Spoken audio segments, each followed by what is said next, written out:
It's considered a road to quote-unquote illumination. I really believe that it's more of a system of control and self-government. Lodges are pretty unique in America in that they are self-sustaining and self-governing, even with their own bit of enforcement. All lodges have been granted a charter from a Grand Lodge, and every Grand Lodge in this country has been granted a charter from the United States government to operate on its own and enforce its own laws and constitutions.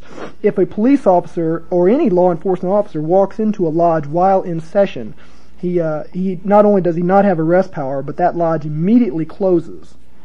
Now, this is something the American people don't know about. Now, if these are lodges, they're in states, they have nothing to do with the federal government. How could they receive a charter from the federal government saying that they're under their own laws? And how could it be the law enforcement officer would not have the authority to arrest or any of his other authorized duties in a Freemasonic lodge? It beats the hell out of me, Bill. It's really a bit of a contradiction in terms. You have a government that has actually gone out and given government-type status to a completely and secret and I think subversive organization right under its own nose. The similar thing can be seen in the Mormon Church.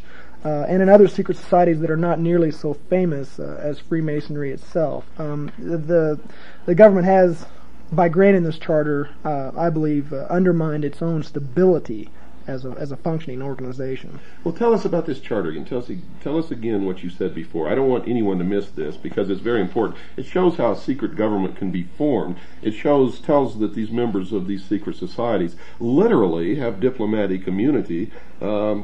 And can get away with whatever they want to get away with. Not only that, but they have their members sitting in the most powerful posts, both within society, on local levels, in local cities, local counties, and state governments, in the higher echelons of the military, and they permeate all the positions of control within the bureaucracy of the federal government. So tell us what this charter is again.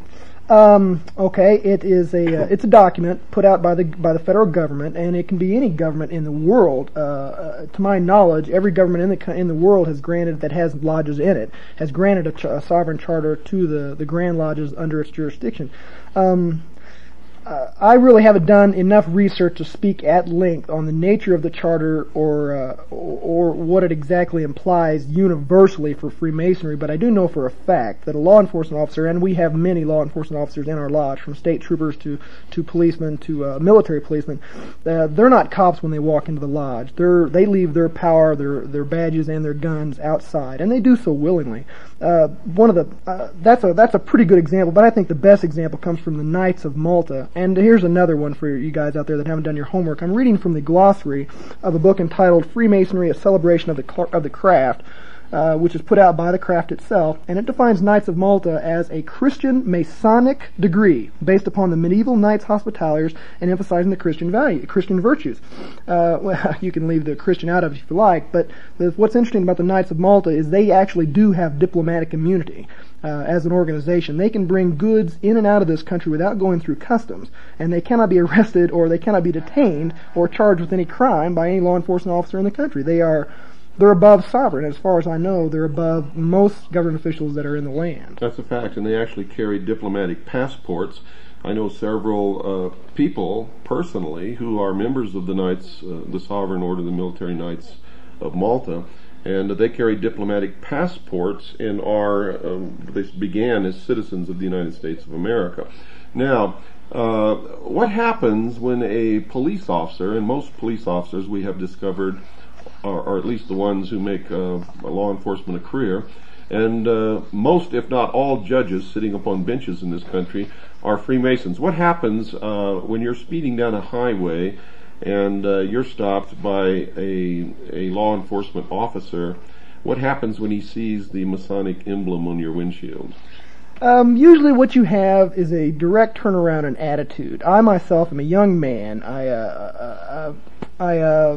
I get hassled by cops a little bit. It seems like they always have cop an attitude when they pull me over, but when they see the Masonic square and compasses on my car, and most importantly when I flip out my dues paying card, a card that all dues paying Masons carry, The police officer, well, let me just put it this way. I've never once got a speeding ticket or a traffic ticket or have even been harassed in any way when they have known that I am a Mason. It just has not happened. That is my personal experience. So the justice system in this country doesn't really work, and Freemasons are in effect exempt from the laws that the rest of us are supposed to follow. Is that true? Yeah, that could be probably construed as accurate, Bill.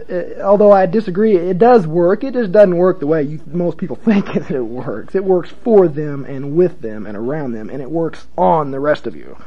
That's right. Now, what happens when a Freemason goes into court against someone who's not a Freemason and the judge is a Freemason?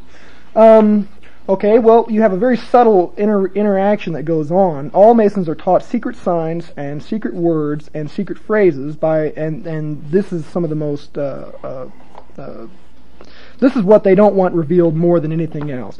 You can stand in a particular position, you can hold your arms in a particular position, you can speak certain words, the widow's son, traveling man, keywords and phrases that will let this judge know that you are a Mason. And you can almost guarantee that he is a Mason too, or else he wouldn't have been able to lock down a lasting career in the judiciary. That's correct. And that would explain why some people just don't seem to ever get prosecuted for anything, and others who may commit the same crime or a much lesser offense seem to be inordinately punished, given such a heavy burden of punishment, while others who have done the same thing receive either nothing or a pat on the wrist. Well, brothers look out for each other. It's just the way the system works. It's a buddy system. It's a you scratch my back, I scratch yours. As a matter of fact, in the oath that a Mason swears, he swears that he will uphold and defend a fellow Mason in any problem that he may encounter, treason and murder alone excepted, but they left at their election, which means that even if a fellow Mason is a traitor to his country, we know that could never happen. If he's a traitor to his country, his brother Mason has his own choice whether he wants to turn him in or not. He is not obligated to do so, and obeying the laws of Masonry above the laws of the land, he's probably not even going to consider it. So, in other words, one way of infiltrating and controlling our society and our government, both on a local, state, and national level, and the military, is for one of the Freemasons to get into a position where he can then appoint or hire Freemasons below him.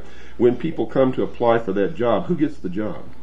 That's self-explanatory. The Mason will get the job every time. Another part of the oath is that you will look out for the interest of your brother Masons in whatever capacity they may be in.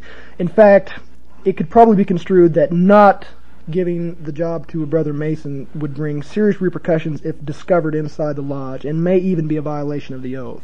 There you go, folks. All of you who've been telling me that I'm full of crap and that I don't know what I'm talking about and that they haven't infiltrated and appointed their members below them and literally taken over all levels of society, both local, state, and federal, and the military, you just heard it from the lips of a 32nd degree Freemason. That is exactly how they do it, and that is exactly what has been done. You have to understand that since this country was conceived and brought into reality, Freemasons have controlled it. And their goal always, from the beginning, was to bring about a one-world, totalitarian, socialist government. Our forefathers knew full well the foibles of human nature.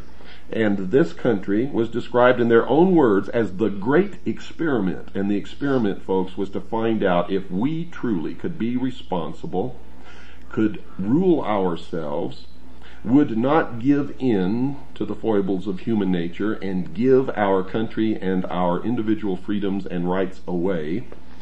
But they knew when they did it that that's exactly what would happen, because they were probably the best at understanding human nature of anyone that I've ever read. And I've read all of their writings and letters and works and the Federalist Papers and everything else that they've done. And they knew full well that this people would give away what they built. And they knew that if we could be responsible, if we would not be apathetic, if we would not cave in to the desires of socialism, to the weaknesses of human nature, that this would have been the New World Order. We have failed, not them. They gave us every chance, folks. So don't get mad at our forefathers. Would you concur with what I've just said? I couldn't argue with you, and I wouldn't want to start an argument with you, Bill. I have heard higher level Masons refer to the United